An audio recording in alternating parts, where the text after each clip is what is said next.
Itella pakikooli tubli õpilane Mart on jõudnud lõpueksamile. Mart hakkab oma ülesannet lahendama kohe kõige keerulisemast objektist. Kõik esemed, mis võivad määrida või lekkida, tuleb pakendada eraldi teistest saadetavatest toodetest.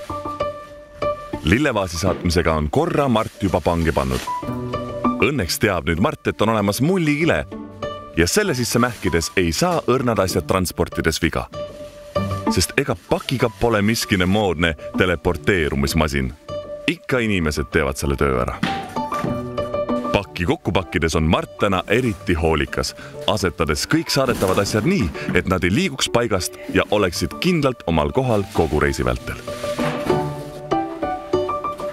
Alati sulge saadetav pakk nii, et seal sees olevad esemed välja ei kukuks.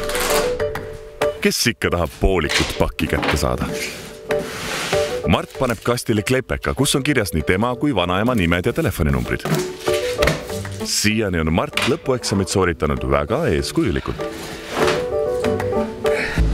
Mart kohtub taas teda eelmisel korral segadusse ajanud pakiautomaadi kompuutriga.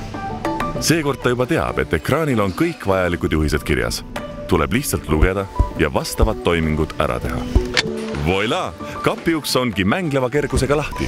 Mart on teinud Itella pakikoolis meeletu arengu. Tubli Mart, sina oskad korrektselt pakki saata. Ole sina ka tubli, ole nagu Mart.